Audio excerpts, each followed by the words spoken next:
بسم الله الرحمن الرحيم. نحمده ونصلي على رسوله الكريم. أما بعد. محترم ناظرین کرام، آج میں آپ کے سامنے جو باتیں پیش کرنے جا رہا ہوں یا جس موضوع کی طرف آپ کا دھیان مبذول کرانا چاہ رہا ہوں، وہ بات کافی پرانی ہو چکی ہے اور آئے دن بڑے بڑے علماء کرام سے علماء حضرات یا اکثر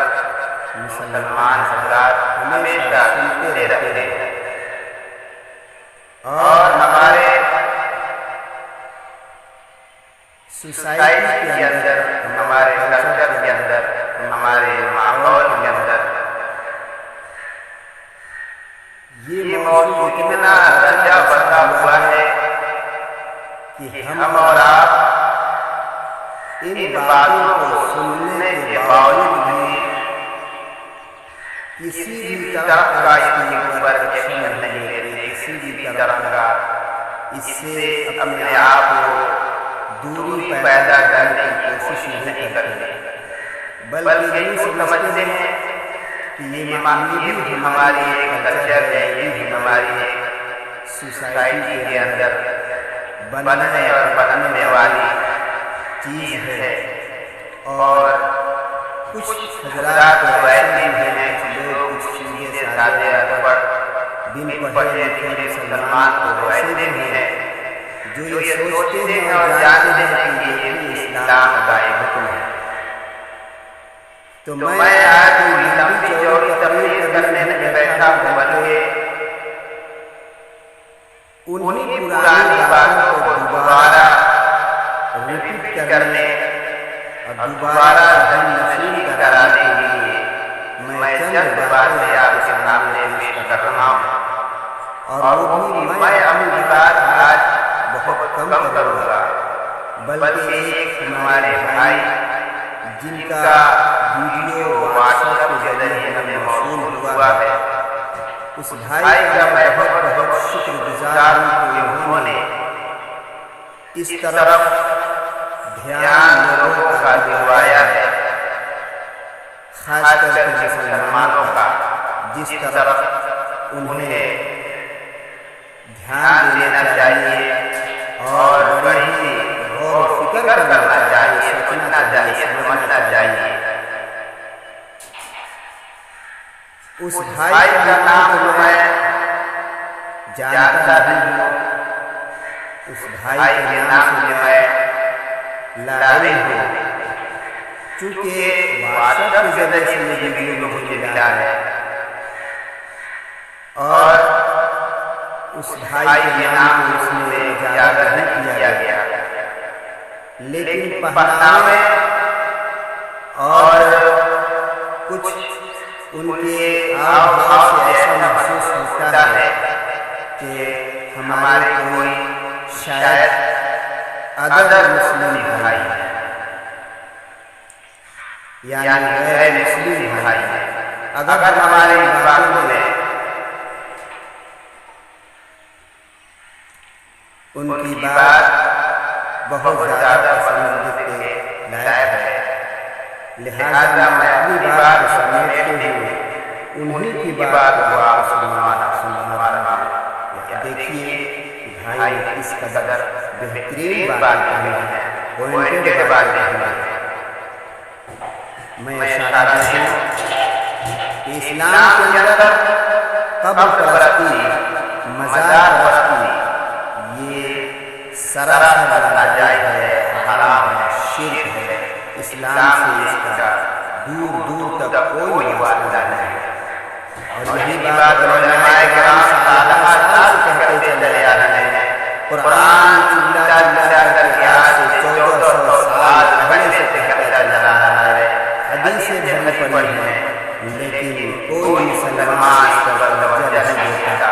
بہت کم ہی ایسے ہدایت یافتہ مسلمان ہیں جن کو اللہ تبارک و تعالیٰ نے ہدایت دیا ہے، ہدایت سے نوازا ہے، اور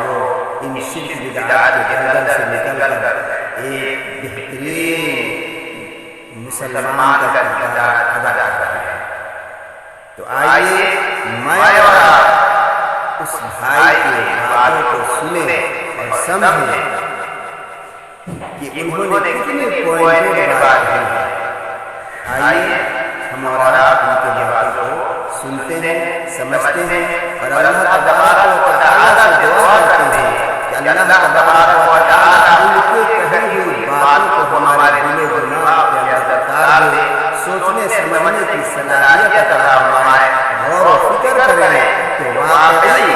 انہوں نے تو ایک بات کہی ہے لیکن بات بڑی پوائنٹڈ والی بات ہے، بڑے غور کرنے کی بات ہے، بڑی زبردست بات ہے اور ہمیں اس پر غور کرنا چاہیے۔ جب تک غور نہیں کریں گے ہم اسی طرح گمراہ ہوتے رہیں گے اور جب گمراہ ہوں گے تو ہماری گمراہی ہمیں جہنم تک لے کے جائے گی، دنیا میں تباہ ہوگی اور آخرت میں تباہ ہوگی۔ تو اللہ تبارک و تعالیٰ سے دعا ہے کہ اللہ تبارک و تعالیٰ ہمیں اور آپ کو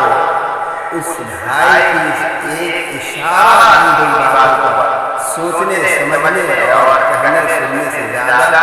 عمل کرنے کی توفیق عطا فرمائے، اور جتنے بھی اسلام کے اندر ہم لوگوں نے ربوبیت پھیلا رکھا ہے ان تمام چیزوں کو اللہ تبارک و تعالیٰ چھوڑنے کی توفیق عطا فرمائے اور اصل راہ اختیار کرنے کی توفیق عطا فرمائے، اور جب تک زندہ رکھے خالص مسلمان بنائے رکھے، توحید پرست مسلمان بنائے رکھے۔ تو آخری دعوانا الحمدللہ رب العالمین۔ اور چلتے چلاتے ہم اپنے بھائیوں سے گزارش کریں گے کہ ہمارے چینل کو زیادہ سے زیادہ سبسکرائب، لائک اور شیئر کر کے ہمارا حوصلہ بڑھائیں تاکہ ہم آپ کے لیے آئندہ بھی بہترین سے بہترین ویڈیو بنا کر کے بھیجیں اور آپ انہیں سنیں اور نصیحت حاصل کریں اور ثواب دعائیں حاصل کریں۔ والسلام علیکم ورحمۃ اللہ وبرکاتہ۔ آئیے اس بھائی کی باتوں کو سنتے ہیں۔ اذان میں کیا بولا جاتا ہے؟ اذان کو کیا آپ لوگوں کو ہندی آتی ہے، اردو نہیں آتی تو آپ لوگوں نے کوشش نہیں کیا ہوگا، لیکن سر کوشش کرو اذان میں بولا کیا جاتا ہے؟ اذان میں یہ کہا جاتا ہے دن میں 5 بار یا 2 بار جب کی اذان ہوتی ہے اللہ کے علاوہ دوسرا اور کوئی بھی عبادت کے لائق نہیں، یہ بولا جاتا ہے۔ اسلام میں اللہ کے علاوہ خدا کے علاوہ اور کسی کی بھی عبادت کرنا حرام ہے، بولا جاتا ہے، مدرسوں میں سکھایا جاتا ہے، قرآن میں لکھا ہے، حدیثوں میں لکھا ہوا ہے۔ اذان میں لاؤڈ اسپیکر سے بولا جاتا ہے، جب گوگل ٹرانسلیٹ کر کے دیکھیے نا اذان کا مطلب سرچ کرنا آپ کو پتہ چلے گا کیا مطلب سے بولا جاتا ہے۔ اگر اللہ کے علاوہ کسی اور کی عبادت کرنا حرام ہے تو صرف مزاریں کیوں بن رہی ہے، صرف درگاہیں کیوں بن رہی ہے؟ اتراکھنڈ میں دیکھتے دیکھتے پورے جنگل کے جنگل مزار درگاہیں کے ہم کہاں سے بن گئی؟ اور آپ کی جانکاری کے لیے بتا دوں عرب میں ایک بھی مزار نہیں ہے، عرب میں ایک بھی درگاہ نہیں ہے، اور عرب میں ایک بھی پکا قبرستان نہیں ہے۔ اس لیے نہیں ہے کیونکہ بت پرستی کسی بھی اور کے سامنے سجدہ کرنا، کسی بھی اور کے سامنے سر جھکانا یہ حرام ہے۔ اب مزار لوگ سر جھکاتے ہیں کہ نہیں، درگاہ میں جھکاتے ہیں کہ نہیں، تو سوال یہ بنتا ہے جو قرآن عرب میں ہے وہی قرآن اتراکھنڈ میں ہے، وہی قرآن ہماچل میں ہے، تو وہاں اگر مزار حرام ہے تو بھارت سے حرام کیسے ہو گئی؟ اگر عرب میں درگاہ بنانا حرام ہے، عرب میں ایک بھی درگاہ نہیں ہے تو بھارت میں اتنی درگاہیں کیسے بن گئی اور کیوں بن رہی ہے؟ اگر عرب میں ایک بھی پکا قبرستان نہیں ہے، یہ بھی آپ کو جانکاری کے لیے بتا رہا ہوں، بڑے بڑے شیخ جن کے گھر میں سونے کی پلیٹ ہوتی ہے، سونے کا چمچ ہوتا ہے، ارب پتی خراب ہوتی ہے، ان کی بھی قبر پکی نہیں ہوتی۔ کیونکہ پکا